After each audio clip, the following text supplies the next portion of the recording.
Hello दोस्तों, welcome back to my YouTube channel Quick Pharma. तो कैसे हैं आप लोग? आई होप आप लोग बहुत ही अच्छे होंगे। तो हमारा सब्जेक्ट चल रहा था human anatomy and physiology B pharmacy second semester. उसमें हमारी यूनिट 4 चल रही थी और ये हमारी यूनिट 4 का पार्ट 3 है। इसी के साथ साथ हमारी जो यूनिट 4 होगी वो आज के आज पूरी की पूरी कंप्लीट हो जाएगी। तो हम बेसिकली एंडोक्राइन सिस्टम के बारे में बात कर रहे थे। उसमें हमारे कुछ ग्लैंड्स बच गए थे जिनके बारे में आज की वीडियो में हम कवर करने वाले हैं। तो हमारे यहाँ पे कुछ ग्लैंड्स आ जाती हैं, जैसे कि हमने pituitary gland and thyroid gland के बारे में ऑलरेडी पिछली वीडियो में कवर कर लिया है। और हमारी कुछ ग्लैंड बच जाती हैं, जैसे कि parathyroid gland, adrenal gland, pancreas, pineal, thymus and their disorders. तो इनके बारे में जो बची कुची हमारी जो पेंडिंग टॉपिक्स हैं यानी कि पेंडिंग ग्लैंड्स हैं, उनको आज की वीडियो में हम कवर कर लेंगे। फिर जो हमारी एच सेकेंड की यूनिट 4 होगी आज की आज कंप्लीट हो जाएगी। बाकी इसकी जो नोट्स वगैरह होंगे आप लोग को टेलीग्राम चैनल में मिल जाएंगे फ्रीली, वहाँ से आप लोग डाउनलोड कर सकते हैं। अगर आप लेकिन जो प्रीवियस वीडियो लेक्चर्स हैं उनको आप लोग ज़रूर देखिए, तभी आप लोगों को आगे का फर्दरली समझ में आएगा। ठीक है, तो चलिए बिना देर करे हम आ जाते हैं अपने टॉपिक पे, जो कि हमारा सबसे पहला टॉपिक होने वाला है पैराथायरॉइड ग्लैंड। तो हमारा जो पैराथायरॉइड ग्लैंड की एनाटॉमी के बारे में देखें तो ये हो जाता है इसका स्ट्रक्चर। ठीक है, तो स्ट्रक्चर के बारे में बात करें तो इसके हमारे 4 लोब्स होते हैं, 1 2 3 4, यानी कि हमारे पेयर्स में होते हैं। हमारे ये 2 होते हैं सुपीरियर लोब्स और ये होते हैं इन्फीरियर लोब्स, यानी कि ये अपर वाले पार्ट के होते हैं और ये लोअर वाले पार्ट के होते हैं। और जो हमारे लोब्स होते हैं पैराथायरॉइड ग्लैंड के, ये हमारे येलो कलर में होते हैं, यानी कि थोड़ा सा येलोइश कलर होता है इनका। ठीक है, बाकी हमारे ये हो जाता है। और ये हमारे एच शेप में, यानी कि इस बटरफ्लाई शेप में आप लोग इसको कह सकते हैं, फिर एच शेप भी कह सकते हैं। अगर इसको हम आप लोग को थोड़ा सा डायग्राम में दिखाएं तब आप लोग को ज़्यादा समझ में आएगा। तो जैसे कि ये हमारे कहलाते हैं, ये जो होता है ये वाला पार्ट होता है बटरफ्लाई वाला, इसका जो आउटर वाला पार्ट होता है यानी कि इसकी कवरिंग जो होती है इसको हम कहते हैं थायरॉइड ग्लैंड। और इसका जो अंदर वाला पार्ट यानी कि ये होते हैं इसके 4 लोब्स पैराथायरॉइड के। ठीक है, तो ये वाला जो पार्ट होता है इसको हम यहाँ पे कहते हैं पैराथायरॉइड ग्लैंड। तो जब पैराथायरॉइड ग्लैंड के बारे में बात करें तो they develop from the endoderm of embryo, यानी कि जो एम्ब्रियो होता है उसका जो एंडोडर्म यानी कि जो अंदर वाला पार्ट होता है उससे हमारे पैराथायरॉइड ग्लैंड यहाँ पे डेवलप होते हैं। And it is located on the posterior surface of the lobes of thyroid glands, यानी कि जो यहाँ पे थायरॉइड ग्लैंड का जो पोस्टीरियर ये वाला जो पीछे वाला पार्ट होता है इसके ऊपर यहाँ पे प्रेजेंट होते हैं, यानी कि इसकी सरफेस पे आप लोग पोस्टीरियर सरफेस देख सकते हैं। ये जो पोस्टीरियर सरफेस है यहाँ पे हमारा क्या प्रेजेंट होता है, पैराथायरॉइड ग्लैंड, यानी कि थायरॉइड ग्लैंड के पोस्टीरियर वाले सरफेस के पार्ट पे हमारा पैराथायरॉइड ग्लैंड सिचुएटेड होता है। जहाँ पे हमारे थायरॉइड ग्लैंड के लोब्स प्रेजेंट होते हैं वहीं पे हमारे यहाँ पे क्या प्रेजेंट होता है, parathyroid gland. And each has a mass of about 40 mg, यानी कि जो हमारे पैराथायरॉइड ग्लैंड के जो लोब्स होते हैं उनका जो मतलब कि मास होता है वो अबाउट 40 mg होता है। ठीक है, बाकी अगर हम पैराथायरॉइड ग्लैंड को यहाँ पे हम माइक्रोस्कोपली यानी कि अगर बहुत डीप में जाते हैं तो इसमें हम देख सकते हैं कि हमारे इसमें 2 टाइप्स ऑफ या फिर 2 काइंड्स ऑफ एपिथेलियस सेल्स हमारे प्रेजेंट होते हैं। ठीक है, यानी कि हमारे एपिथेलियस सेल्स से हमारे बने होते हैं, फिर इनको हम बता सकते हैं कि हमारे प्रेजेंट होते हैं। तो 2 टाइप्स ऑफ सेल्स हमारे आ जाते हैं, जैसे कि चीफ सेल एंड ऑक्सीफिल सेल्स। तो यही मेन सेल्स होते हैं हमारे पैराथायरॉइड ग्लैंड के, जो कि हमारा पैराथायरॉइड ग्लैंड मेनली 2 सेल्स को कंटेन करता है, चीफ सेल्स एंड ऑक्सीफिल सेल्स को।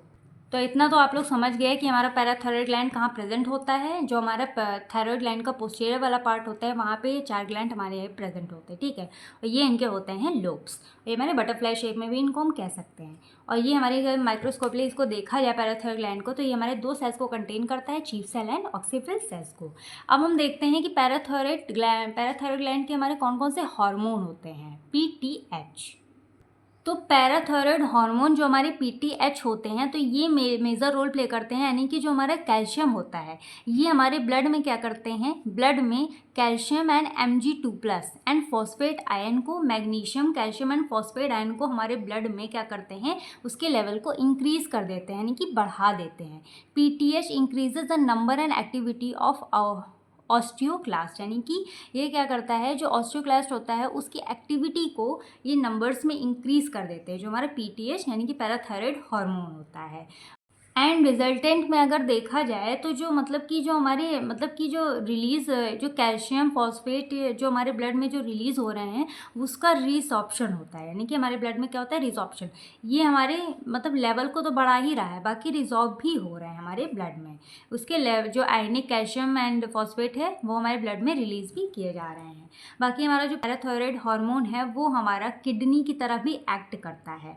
It slows the rate of loss of calcium and magnesium from blood into the urine. यानी कि ये जो हमारा पैराथायराइड हार्मोन है ये बेसिकली हमारी किडनी की तरह काम करता है, क्योंकि ये हमारा जो मतलब कि कैल्शियम जब मतलब हमारा किडनी क्या काम करता है, ब्लड के फिल्ट्रेशन में हेल्प करता है, ठीक है। तो ये हमारा पैराथायराइड हार्मोन एक तरीके से किडनी का ही वर्क करता है। ये हमारे जो कैल्शियम एंड मैग्नीशियम फॉस्फेट ये सारे आयंस होते हैं उनको बचाता है, लॉस होने से उनके रेट को बचाता है, क्योंकि जब हमारा ब्लड फिल्टर होता है तो कई सारे आयंस जो होते हैं वो हमारे फिल्टर हो जाते हैं और यूरिन में चले जाते हैं और यूरिन के थ्रू हमारी बॉडी से एक्सक्रीट आउट हो जाते हैं।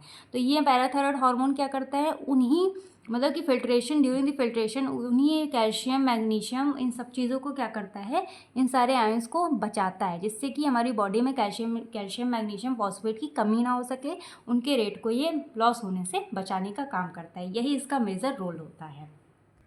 एंड ये फॉस्फेट को भी मतलब कि हमारे ब्लड में मतलब कि बचाता है, फॉस्फेट को बचाता है और इंक्रीज़ कर देता है हमारे फॉस्फेट को हमारे ब्लड में, और यूरिन से मतलब कि यूरिन के थ्रू बाहर ना जा पाए, इससे उसको रेट को बचाता है। And it promote the formation of the hormone calcitriol the active form vitamin D. यानी कि ये हमारा क्या करता है, जो हमारा कैल्सिट्रियोल हार्मोन होता है उसके फॉर्मेशन में ये हमारा हेल्प करता है, एंड विटामिन डी को भी हमारे एक्टिव फॉर्म में कन्वर्ट करता है, ठीक है।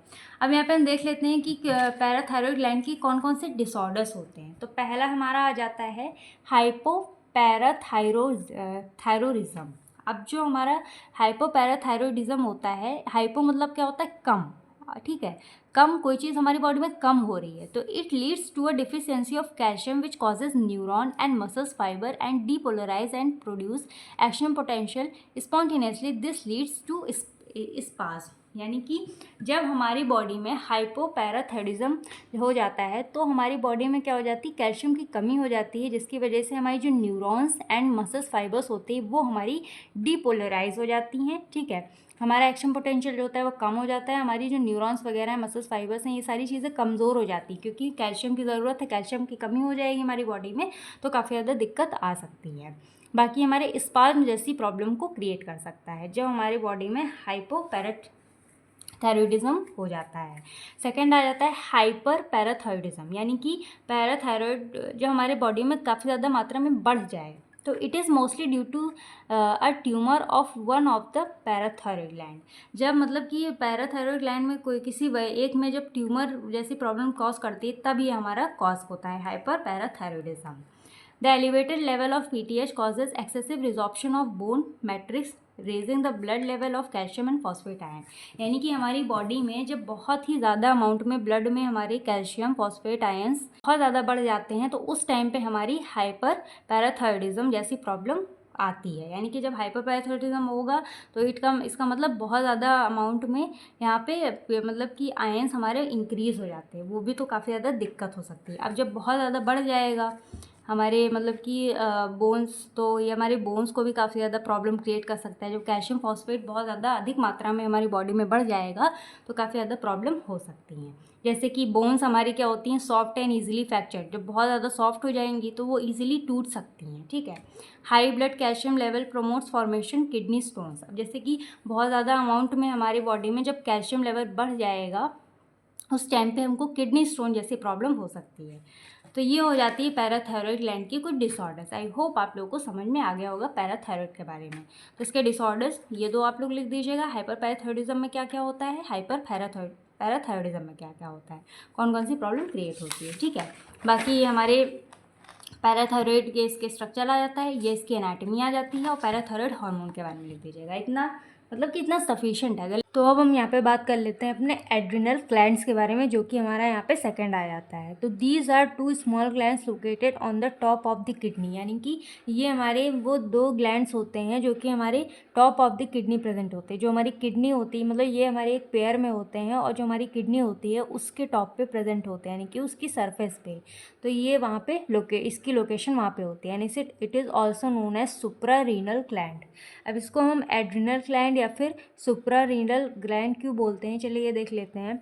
तो जो एड्रिनल ग्लैंड है ये हमारे दो वर्ड्स में डिवाइडेड होता है, एक होता है एड और एक होता है रीनल। तो एड का मतलब होता है नियर, यानी कि पास में, एंड रीनल का मतलब होता है किडनी, कि इसीलिए इसको एड्रिनल बोला जाता है, क्योंकि हमारी किडनी के पास में होते हैं, इसीलिए इसको हम एड्रिनल ग्लैंड कहते हैं। फिर हमारा आ जाता है, इसको हम सुप्रा रीनल क्यों कहते हैं, तो सुप्रा प्लस रीनल, सुप्रा मतलब सुपीरियर एंड रीनल मतलब किडनी। अब ये हमारे किडनी के ऊपर, यानी कि किडनी की सरफेस पे प्रेजेंट होते हैं, तो इसीलिए मतलब top of the kidney present होते हैं, किडनी की सरफेस पे ये हमारे पेयर में प्रेजेंट होते हैं एड्रिनल ग्लैंड, इसीलिए इसको हम सुपीरियर या फिर अप भी कह सकते हैं, कि हमारे किडनी के ऊपर यानी कि सुपीरियर पार्ट पे प्रेजेंट होते हैं, इसीलिए इसको हम एड्रिनल एंड सुप्रारीनल बोलते हैं।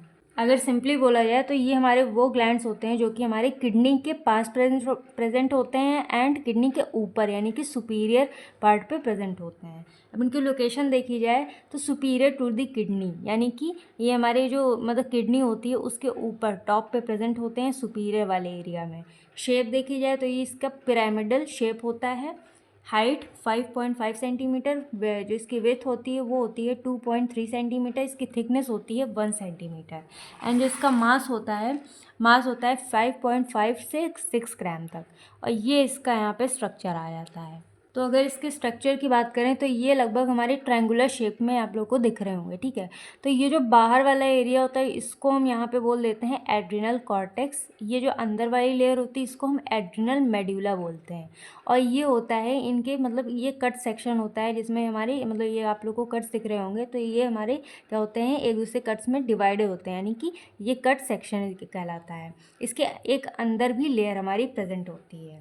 तो हमारी जो पूरी की पूरी एड्रिनल ग्लैंड होती है वो हमारे दो पार्ट्स में डिवाइड होती है। ये बाहर वाला जो एरिया होता है इसको हम एड्रिनल कॉर्टेक्स कह देते हैं, और अंदर वाले एरिया को यहाँ पे हम एड्रिनल मेड्यूला कह देते हैं।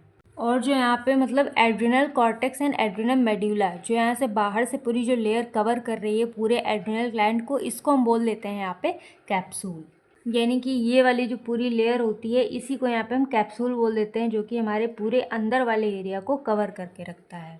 अब यहाँ पे जो हमारी एड्रिनल कॉर्टेक्स होती है ये फर्दरली हमारी 3 पार्ट में यानी कि 3 पार्ट्स या फिर 3 लेयर में डिवाइडेड होती है एड्रिनल कॉर्टेक्स।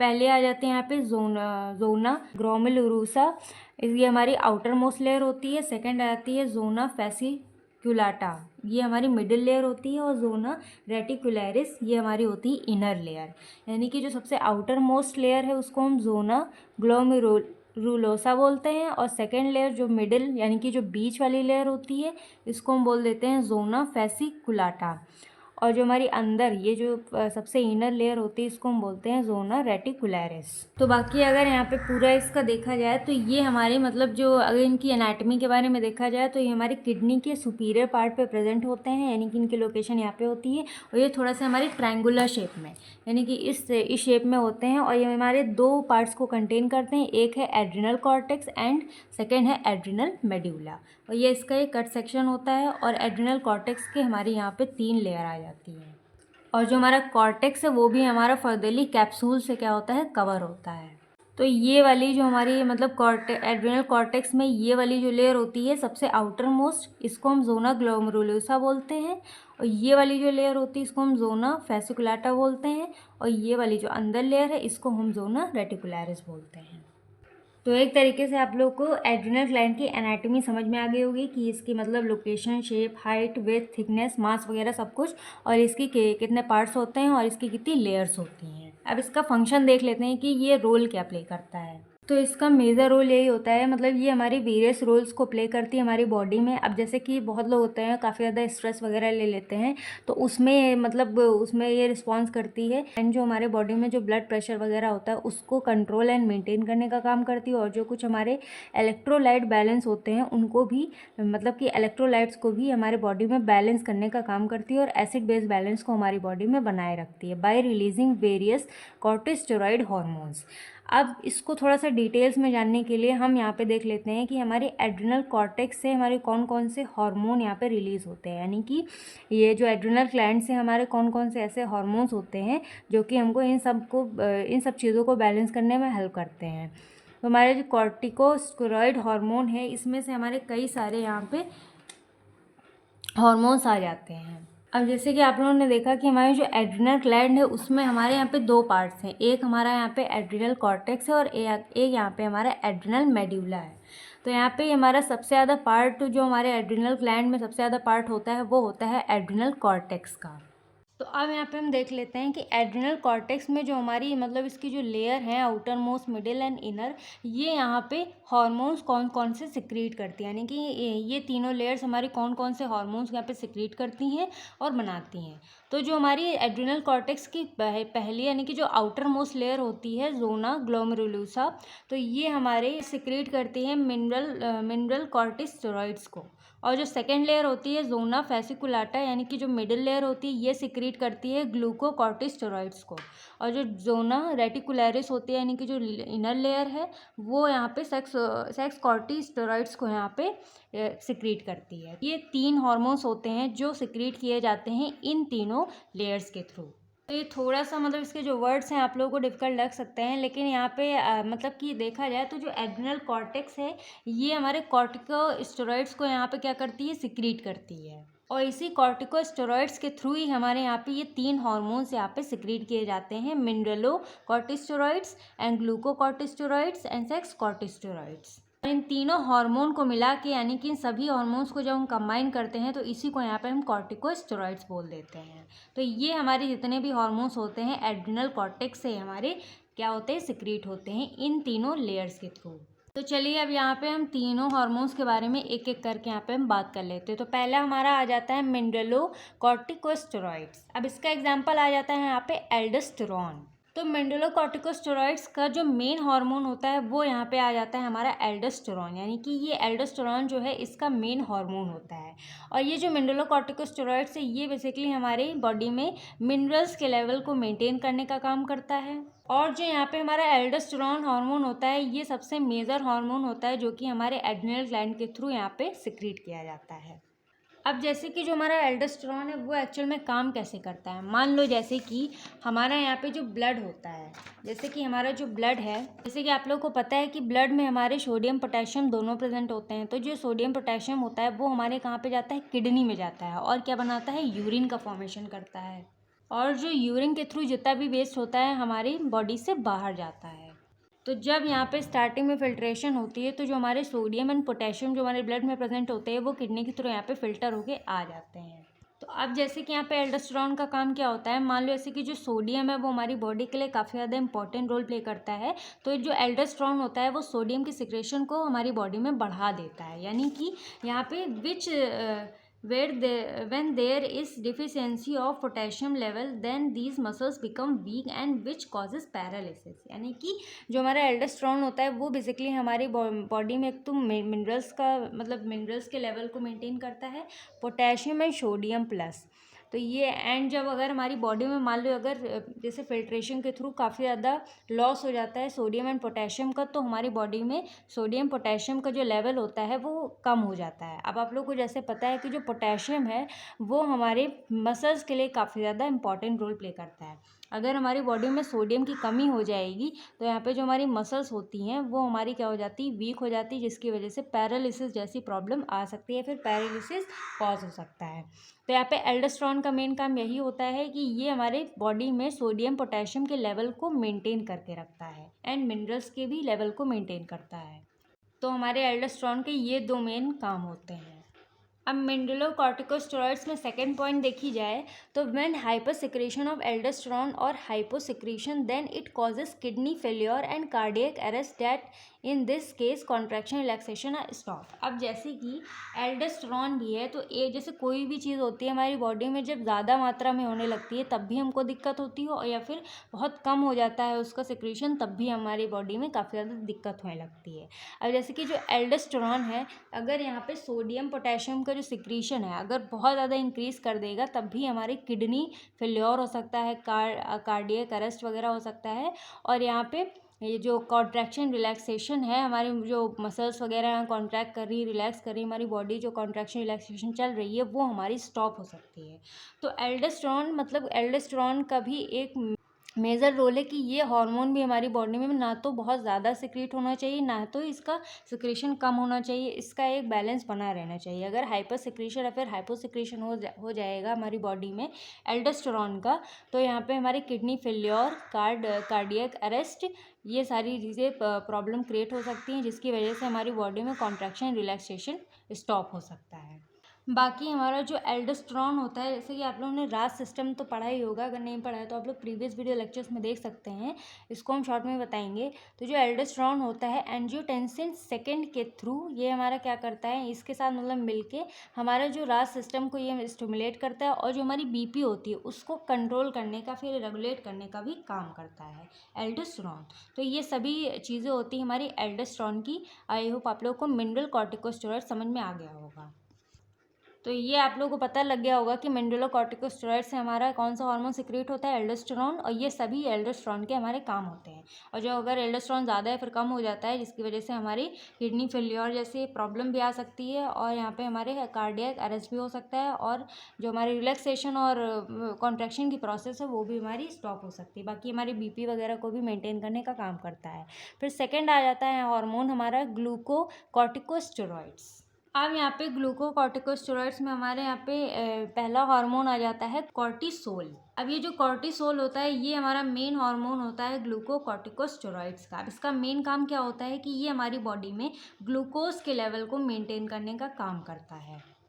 लेकिन अगर यहाँ पे हमारी बॉडी में जब मतलब कि जो कॉर्टिसोल है अगर इसका जो सिक्रीशन है बहुत ज़्यादा बढ़ जाता है हमारी बॉडी में कॉर्टिसोल का, तो ये कुशिंग सिंड्रोम जैसी प्रॉब्लम को भी मतलब यहाँ डिजीज़ को कॉज कर सकता है हमारी बॉडी में, मतलब हाइपर सिक्रेशन अगर होगा तब। लेकिन अगर इसका जो मेन फंक्शन देखा जाए तो कॉर्टिसोल का मेन फंक्शन ये होता है कि हमारी बॉडी में ये ग्लूकोज के लेवल को मेंटेन करता है, तभी यहाँ पे क्या लिखा हुआ है ग्लूकोकॉर्टिकोस्टेरॉइड्स। लेकिन अगर यहाँ पे स्टेरॉइड वर्ड लगा हुआ है इसका मतलब अगर इसका हाइपर सिक्रेशन हो जाता है हमारी बॉडी में तो काफ़ी ज़्यादा नुकसानदायक होता है और ये हमारी बॉडी में क्या करता है, कुशिंग सिंड्रोम जैसी प्रॉब्लम को क्रिएट कर सकता है। अब जो कुशिंग सिंड्रोम है इसकी डेफिनेशन आप लोगों को कमेंट सेक्शन में बतानी होगी, आप लोग उसको गूगल करके भी देख सकते हैं। अब मान लो जैसे कि अगर जो कॉर्टिसोल हार्मोन है अगर उसका हाइपोसिक्रेशन यानी कि हमारी बॉडी में कमी हो जाती है कॉर्टिसोल हार्मोन की, वो कम मात्रा में सिक्रीट होता है, तो एडिसन डिजीज़ कोई भी ये कॉज कर सकता है। यानी कि अगर हाइपर सिक्रीशन होगी तो ये हमारा कुशिंग सिंड्रोम को कॉज करेगा, अगर हाइपो सिक्रीशन होगी तो एडिसन्स डिजीज़ को ये कॉज करता है। कभी कभी 2 मार्क्स में पूछ लिया जाता है कि कॉर्टिसोल हाइपर सिक्रेशन में कौन कौन से डिजीज़ को कॉज करता है। तो इतना याद रखिएगा कि जो कॉर्टिसोल है अगर उसका सिक्रेशन बढ़ जाता है हमारी बॉडी में तो ये कुशिंग सिंड्रोम को कॉज करता है, और यहाँ पे अगर हाइपो सिक्रेशन हो जाता है यानी कि कॉर्टिसोल की कमी हो जाती है हमारी बॉडी में तो ये एडिसन डिजीज़ को कॉज करता है। क्योंकि अगर कॉर्टिसोल की कमी हो जाएगी तो हमारा जो ग्लूकोज लेवल होगा वो एकदम कम हो जाएगा जिसकी वजह से हमको ऐसी प्रॉब्लम्स आ सकती हैं। एंड फिर नेक्स्ट पॉइंट आ जाती है when there is deficiency of minerals then weight is loss. यानी कि अगर हमारी बॉडी में मिनरल्स की कमी हो जाती है तो हमारा वेट वगैरह लॉस होने लगता है। ठीक है, तो ये हो जाता है ग्लूकोकॉर्टिकोस्टेरॉइड्स के बारे में। अब जो हमारे यहाँ पे थर्ड पार्ट होती है यानी कि जोना रेटिकुलरिस इनर लेयर होती है, ये सेक्स कॉर्टिकोस्टेरॉइड्स हार्मोन को यहाँ पे क्या करती है मतलब कि सिक्रीट करती है। तो इसमें मेनली जो हमारा मतलब कि मेल सेक्स हार्मोन में मेनली हमारा यहाँ पे कौन सा हार्मोन रिलीज होता है या फिर सिक्रीट होता है, एंड्रोजन। लेकिन ये हार्मोन बहुत ही कम मात्रा में सिक्रीट होता है क्योंकि जो मेनली सेक्स हार्मोन होते हैं वो ओवरीज एंड टेस्टिस से निकलते हैं ज़्यादातर। एंड सेक्स कॉर्टिकोस्टेरॉइड्स में एंड्रोजन मेन हार्मोन होता है जो कि यहाँ से निकलता है। एंड जो एंड्रोजन हार्मोन है काफ़ी ज़्यादा मेजर रोल प्ले करता है, यानी कि सेक्सुअल कैरेक्टरिस्टिक्स में ये हमारा काफ़ी ज़्यादा हेल्पफुल होता है इन रिप्रोडक्टिव फंक्शन में काफ़ी ज़्यादा हेल्प करता है। तो ये हो जाते हैं तीनों हार्मोन्स के बारे में जो कि हमारे एड्रिनल कॉर्टेक्स से हमारे मतलब सिक्रीट होते हैं कॉर्टिकोस्टेरॉइड्स के थ्रू। तो आई होप आप लोग को ये तीनों हार्मोन्स समझ में आ गए होंगे। तो इन तीनों हार्मोन को मिला के यहाँ पे हम कॉर्टिकोस्टेरॉइड्स इन तीनों को बोल देते हैं।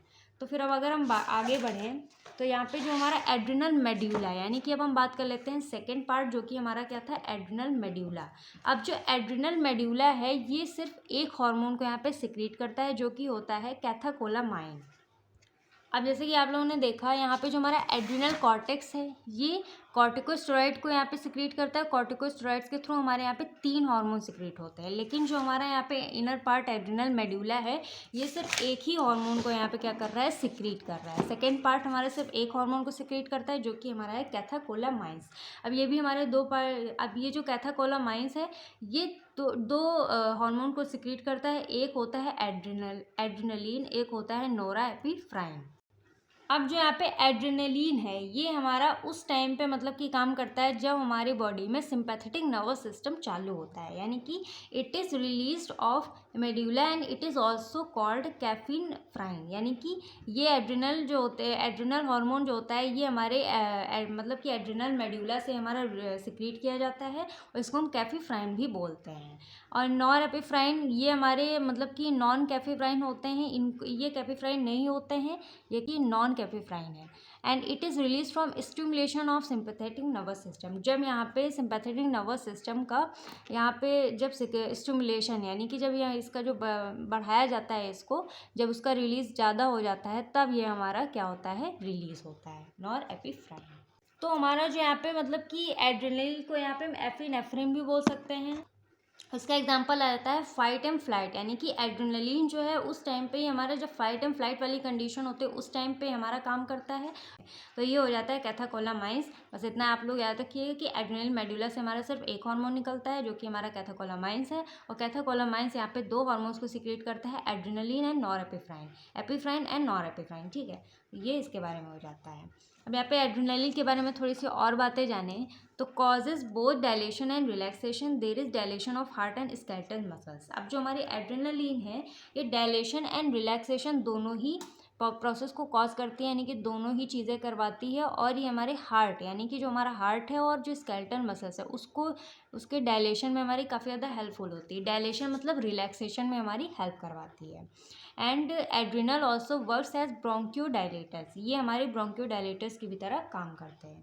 तो ये हमारा हो जाता है एड्रिनल ग्लैंड के बारे में। आई होप आप लोगों को एड्रिनल ग्लैंड के बारे में सारी चीज़ें समझ में आ गई होंगी। अगर ये हमारा लॉन्ग में आता है तो आप लोग इतनी सारी बातें अगर लिख के आएंगे, इसकी एनाटमी पूरी कंप्लीट एनाटमी, और इसमें हमारे 2 पार्ट्स होते हैं, एड्रिनल कॉर्टेक्स, एड्रिनल मेड्यूला। इन दोनों पार्ट्स में से कौन कौन से हार्मोन सिक्रीट होते हैं उन हार्मोन्स के बारे में, और यहाँ पे इन हार्मोन्स यानी कि दूसरे पार्ट में कौन कौन से हार्मोन हैं इन हार्मोन के बारे में लिख के आएंगे तो आप लोगों को अच्छे खासे मार्क्स मिल सकते हैं, और इतना सफिशिएंट भी है एग्जाम के पर्पस से।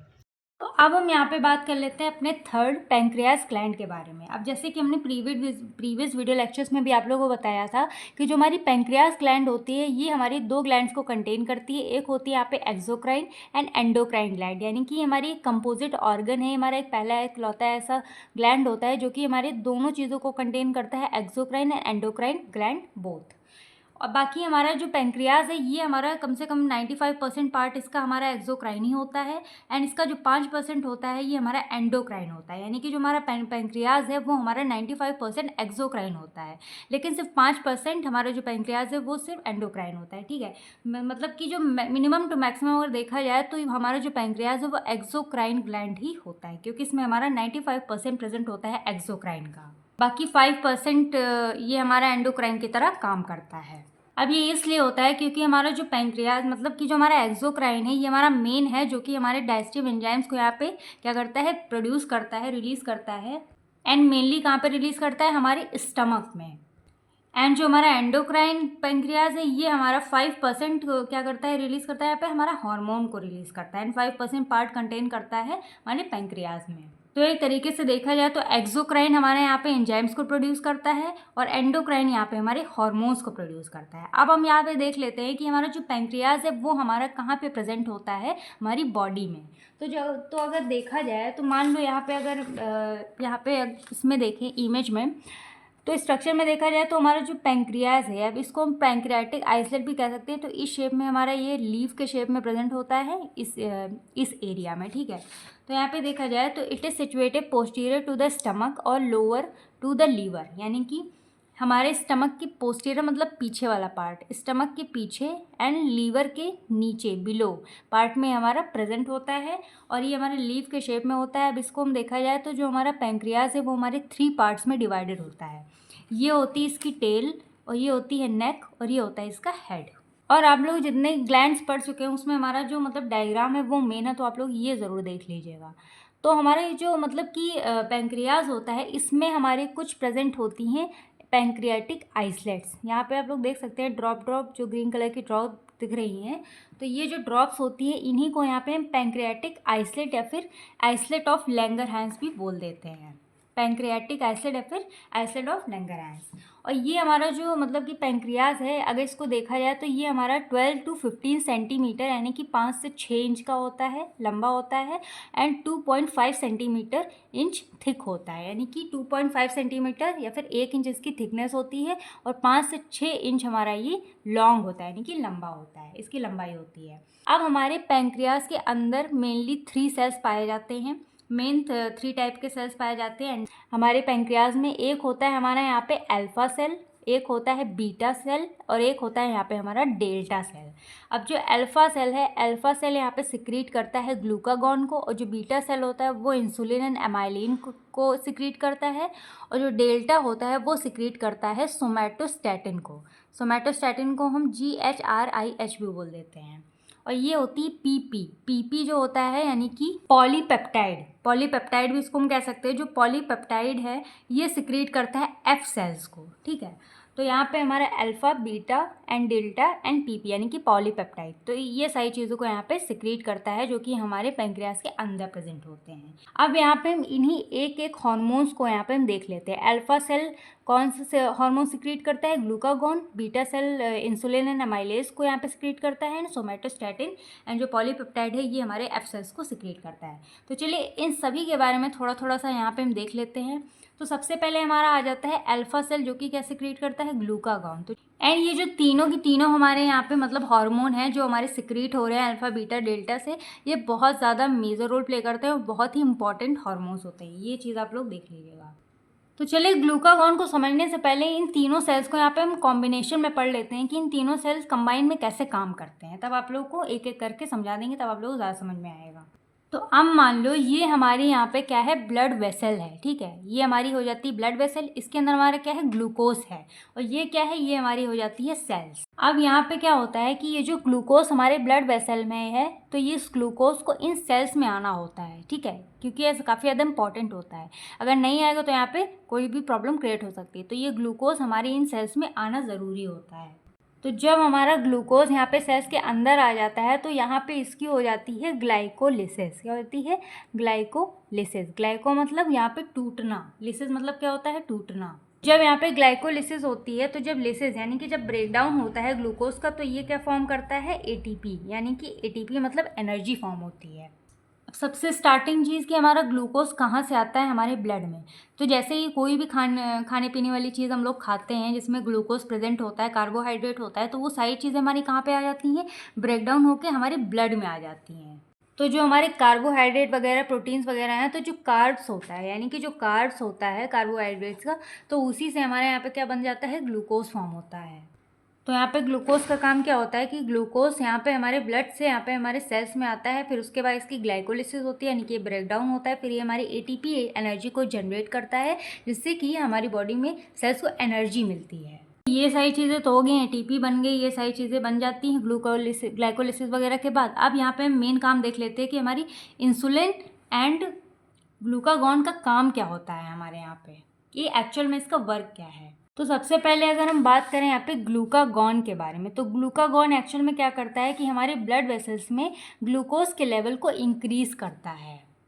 उसके बाद अगर हम बात करें इंसुलिन के बारे में, यानी कि इंसुलिन के बारे में अगर आप लोगों ने बहुत बार सुना होगा, तो इंसुलिन क्या करता है, ग्लूकोज के हमारे ब्लड में क्या करता है, मतलब कि ग्लूकोज के लेवल को ये क्या करता है, डिक्रीज़ कर देता है। अब दो काम आप लोगों को पता चल गया कि ग्लूकागॉन का काम क्या है, कि वो हमारे ब्लड वेसल्स में, मतलब कि ब्लड में क्या करता है, ग्लूकोज के लेवल को बढ़ाता है, और इंसुलिन का काम क्या होता है कि वो हमारे ब्लड में ग्लूकोज के लेवल को कम करता है। जब ग्लूकागॉन और इंसुलिन दोनों आपस में साथ में काम करते हैं हमारे, मतलब कि ठीक है, तो ये हमारे क्या करते हैं, तो ये हमारे ब्लड में ना ही तो मतलब कि ग्लूकोज के लेवल को बढ़ने देते हैं और ना ही तो हमारे ग्लूकोज के लेवल को कम होने देते हैं। एक तरफ ग्लूकागॉन बढ़ा रहा है, इंसुलिन घटा रहा है, तो यहाँ पे बैलेंस एक तरीके का बना हुआ है हमारे ग्लूकोज का ब्लड में। यानी कि अगर बढ़ रहा है तो इंसुलिन उसको घटा रहा है, अगर बहुत ज़्यादा घट रहा है तो यहाँ पे जो हमारा ग्लूकागॉन है यहाँ पे क्या करता है, बढ़ा रहा है ग्लूकोज के लेवल को। ठीक है, तो इस तरीके से आपस में दोनों बैलेंस कर देते हैं हमारे ग्लूकोज को हमारे ब्लड में। तो ये दोनों आपस में मिलके यहाँ पे एक दूसरे को मतलब कि अपोज करके बैलेंस बनाते हैं, ब्लड में हमारे ग्लूकोज के लेवल को मेंटेन रखते हैं। तो अब एक्चुअल में काम कैसे होता है, अब जैसे कि हमारा यहाँ पे जो इंसुलिन है वो मतलब कि ब्लड में जो ग्लूकोज प्रेजेंट है उसको यहाँ से सेल्स में रीअपटेक मतलब कि अपटेक करवाता है। अपटेक कैसे करवाता है, मान लो हमारे सेल्स पे क्या प्रेजेंट होते हैं, रिसेप्टार्स प्रेजेंट होते हैं, तो जो हमारा इंसुलिन है ये क्या करता है, इन ग्लूकोज को इन रिसेप्टार्स पे भेजता है, फिर इन रिसेप्टार्स के थ्रू ही जो ग्लूकोज होता है वो हमारे सेल्स के अंदर आते हैं।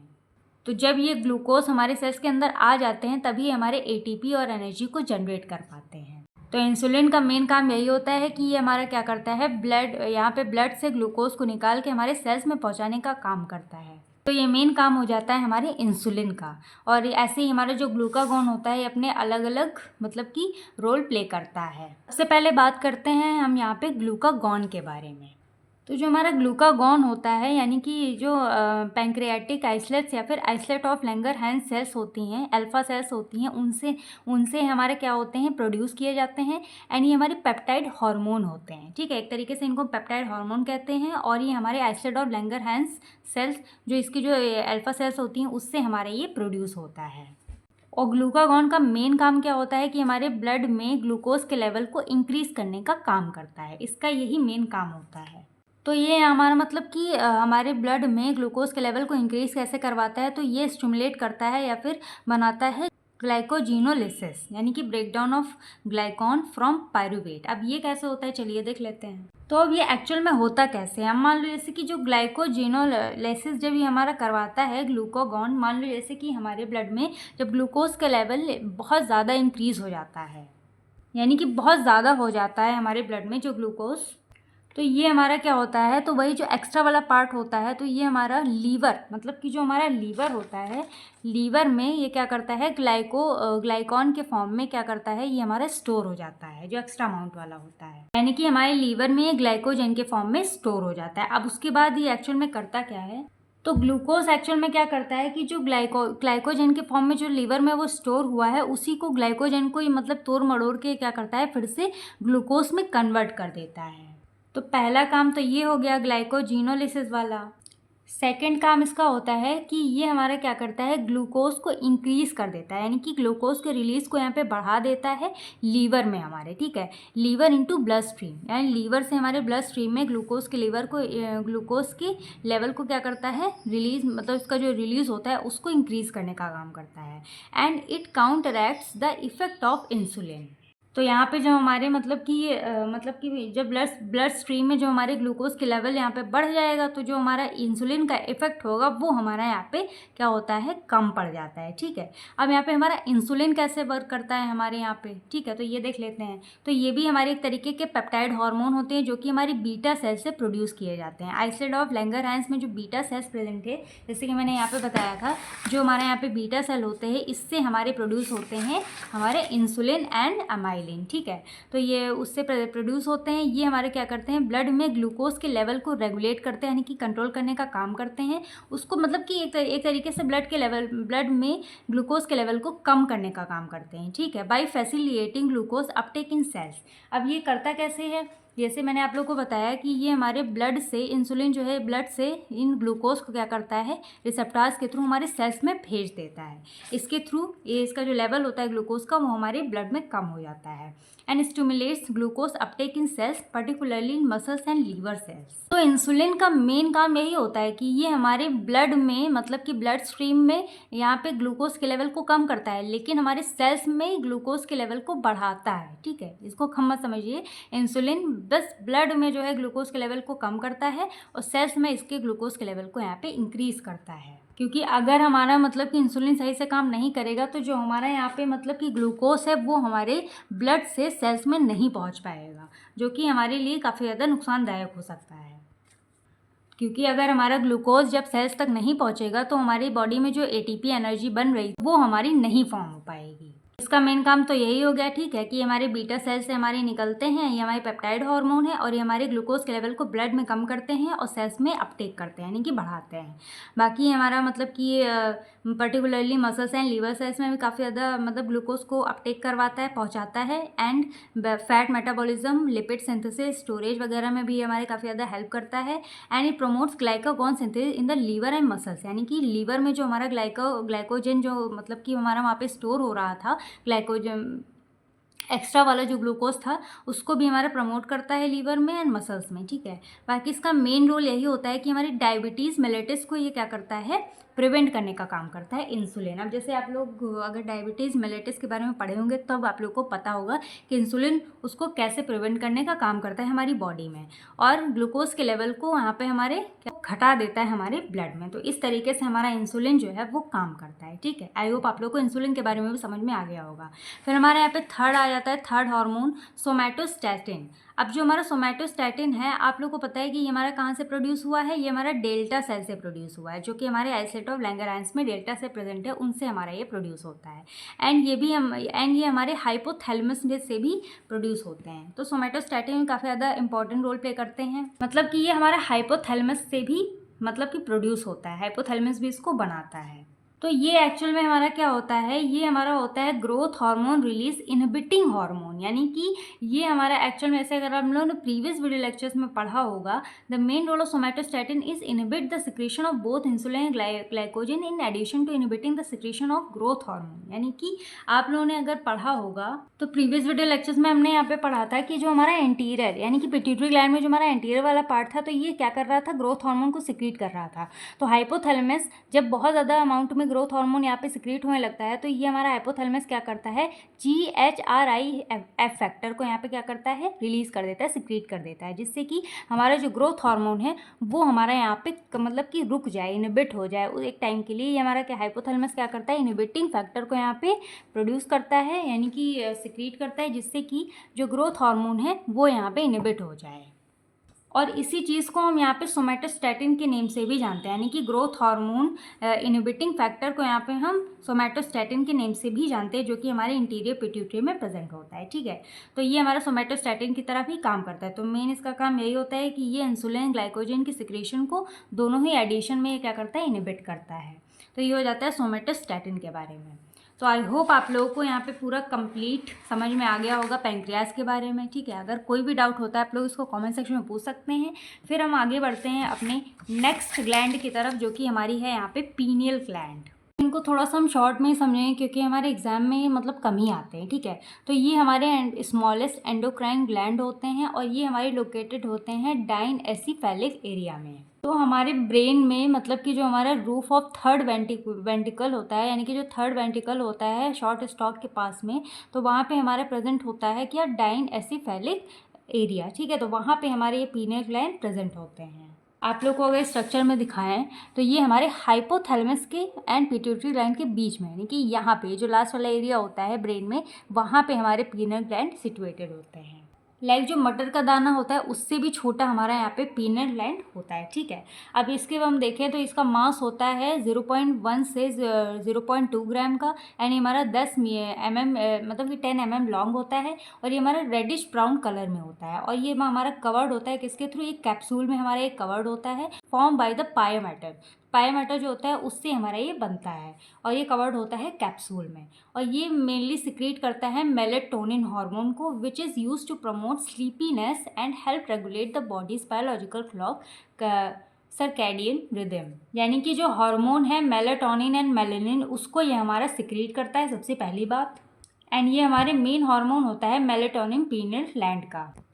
तो ये हमारा मतलब कि मेनली मतलब कि ये प्रमोट करता है स्लीपीनेस को और बायोलॉजिकल क्लॉक की तरह हमारा काम करता है, जिसको हम सर्कैडियन रिदम भी बोलते हैं। जैसे कि आप लोगों ने अक्सर देखा होगा कि मान लो ऐसे कि रात में अगर आप लोगों का टाइम है 11 बजे सोने का, तो अगर आप लोग एक से दो दिन तक आप लोग जब रात में 11 बजे सो जाते हैं, तो उस टाइम पे क्या होता है कि दूसरे तीसरे दिन आप लोग को उसी टाइम पे नींद आने लगती है। या फिर मॉर्निंग में अगर आप लोग 5 बजे 6 बजे उठ रहे हैं, तो मतलब 2-3 दिन बाद अक्सर होता है कि आप लोग की ऑटोमेटिक आँख क्या होती है, खुल जाती है उसी टाइम पे। तो उस टाइम मतलब कि उस चीज़ को ये हमारे बॉडी में ये क्या करता है, मेंटेन करने का एंड रेगुलेट करने का काम कौन करता है, हमारा पीनियल ग्लैंड। तो ये मतलब होता है हमारे पीनियल ग्लैंड का, और ये हमारे बेसिकली बायोलॉजिकल क्लॉक को ये हमारा रेगुलेट करने में हेल्प करता है। तो ये हो जाता है पीनियल ग्लैंड के बारे में। अब इसके हम हार्मोन के बारे में देख ले, तो हार्मोन तो मैंने आप लोगों को बता दिया कि मेलेटोनिन हार्मोन को सिक्रीट करता है, और ये हमारा डिराइव कहाँ से होता है, सेरोटोनिन से हमारा ये डिराइव्ड होता है। और इसको हम स्लीप हार्मोन के नेम से भी जानते हैं। जो हमारा मेलेटोनिन है ये हमारा सेरोटोनिन से डिराइव हुआ है, और इसको हम स्लीप हार्मोन के नेम से भी जानते हैं। अगर आप लोगों को पूछ लिया जाए कि हार्मोन ऑफ पीनियल ग्लैंड, तो आप लोगों को मेलेटोनिन लिखना है।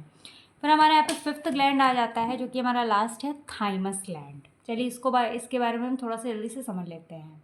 तो थाइमस की बात करें तो ये हमारा बिहाइंड द स्टर्नम और बिटवीन द लंग्स, यानी कि स्टर्नम के बगल में प्रेजेंट होता है या फिर लंग्स के बीच में प्रेजेंट होता है। आप लोगों ने देखा होगा जैसे हमारी ये जो दो लंग्स प्रेजेंट होती हैं, ठीक है, तो ये जो हमारा लंग्स है इसके बीच में हमारा जो स्टर्नम होता है इसके बीच में प्रेजेंट होता है।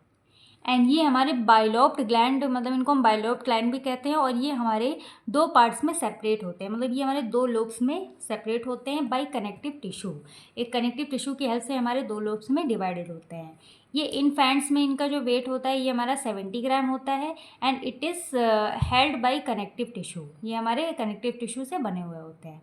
And in adults atrophy occurs weight in about 3 gram, यानी कि हमारे यहाँ पे जो इन्फेंट में यानी कि बच्चों में ये हमारा 70 ग्राम तक प्रेजेंट होता है, और हमारे एडल्ट्स में ये हमारा 3 ग्राम तक लगभग प्रेजेंट होता है।